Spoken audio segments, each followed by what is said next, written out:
Hey, remember last week when I told you I was going to do something stupid that wasn't going to work? Well, today's the day.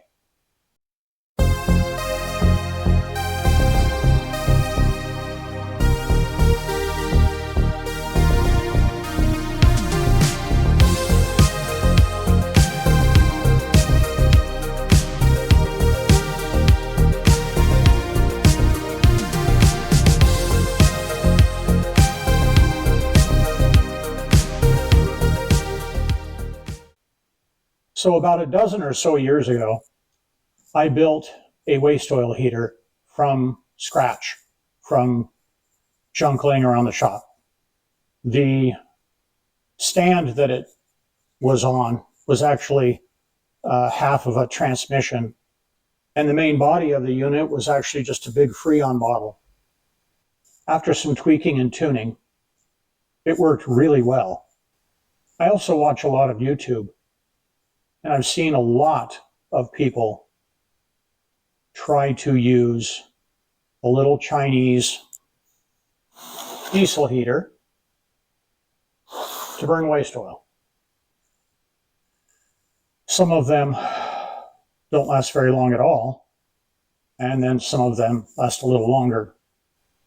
The two shops that I used, that I heated with that little homemade heater, were about a third of the size of this one. And I also have, I have heat. It's 63 degrees in here right now, which is perfect for working in a sweatshirt. I don't need heat. The reason that I want to try and burn waste oil in one of these is really just a morbid curiosity. With the time that I spent on my homemade one, refining it, the YouTube videos that I have watched, I find myself yelling at the screen saying, that's not going to work. That's not going to work. So I'm not saying that mine's going to work, but maybe it'll last a little bit longer. There are several reasons why these don't really work for waste oil. A couple of them fall under one heading, which is unrealistic expectations. I don't care how much money you spend on a commercial waste oil heater. It's going to have to be serviced. It's going to have to be cleaned. The Achilles heel with these is they're not really very serviceable. The burn chamber doesn't easily come apart. And I think that that was part of the plan. You run them for a few years, they get gummed up, you throw them away, and you buy another one. This was $115. So every couple of years you spend $115 and you get a fresh unit. You can also buy the burn chamber by itself for about $35 on Amazon. So with that, knowing that, accepting the fact that it's going to have to come apart and get serviced, it's just a matter of getting it apart and then modifying it so it will easily go back together. That's something I think we can figure out. The other thing that I see people do is they just dump dirty motor oil into the tank and turn it on and watch it burn until it's completely plugged. A lot of it is the formula. I have a different formula. I have a different recipe. We'll get into that later. Today, what I want to do is bust this open, crudely set it up, fill it with diesel, and I want to run it. I'll probably run it for about a week while I'm gathering the pieces to do my conversion. So let's get this thing open.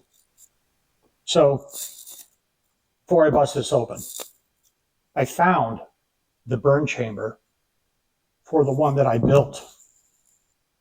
This is the burn chamber for the one that I built.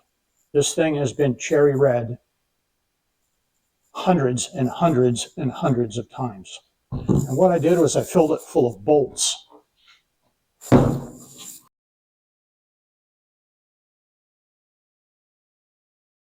While there is some crap in the bottom, it was in bad need of being serviced before I decommissioned it. It burned pretty clean. It burned It burned extremely hot, and there was no exhaust. You couldn't see anything coming out the exhaust pipe at all. It was pretty clean. So that's basically what I did. I just made a cup, filled it full of bolts, and started dripping my secret sauce on it. And a squirrel cage fan helped too. That really blasted it, got it hot.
So this is basically it. This is the tank, the pump, and this is the unit itself. This is going to be the inlet, and this is the outlet. And then down here is going to be the exhaust. I don't think I even got any directions. So we'll just have to wing it. Let's get an area cleaned up, get this thing crudely put together, and fire it up. All right, well, I wasn't kidding when I said crude. It's literally sitting on bricks with the exhaust pipe going out the window. I'll refine that this week. It's probably going to lose as much heat as it's going to produce right now. So let's, I've got it all hooked up to a battery. Incidentally, if you try something this stupid, don't use a power source. Use a battery, because if you're doing this with a power source and the power goes out, you're going to have a small version of Chernobyl.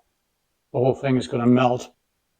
The whole outer case of this is plastic, and without the fan blowing air between the main case and the outer plastic piece, it just melts the plastic. So don't use a power source. Anyways, I haven't read the instructions. I actually just found them in the box. I'm just going to hit the button. We'll see what happens. Well, we have 13 volts.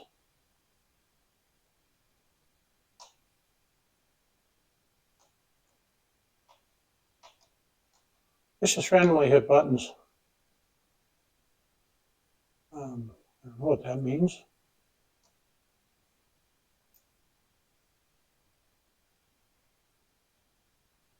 Hey.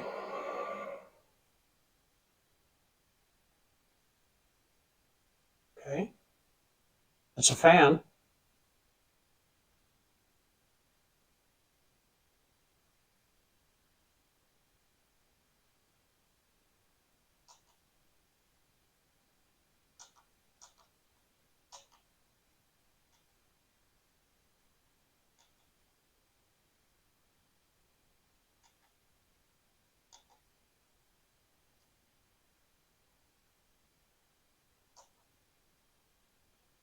I don't know what I'm doing here. I think I want it on H6. Okay. Hey, there's the fuel pump. And a little more fan. It's doing a great job of blowing cold air.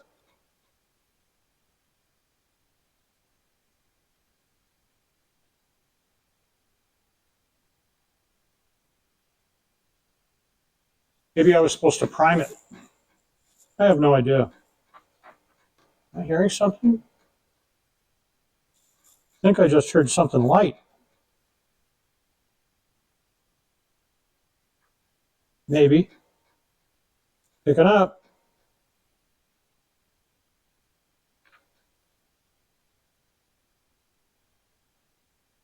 Yep.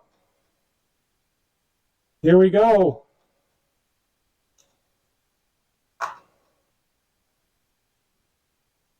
Yeah.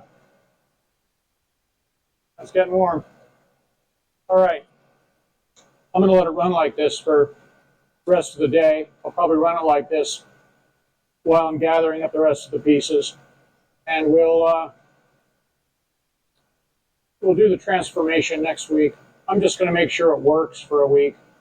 I don't want to have to try and figure out why I can't get it to work on my secret sauce when it doesn't work in the first place. So I'm going to make sure it works and it doesn't leak all over the place.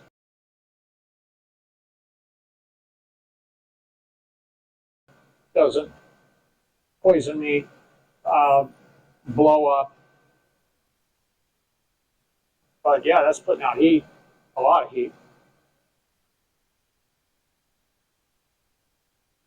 All right. Thank you very much for watching. I really appreciate it. If you haven't subscribed to my channel yet, I would appreciate it very much if you would. Like, comment, share, all of those things. It would really help me out. Have a great weekend, everyone.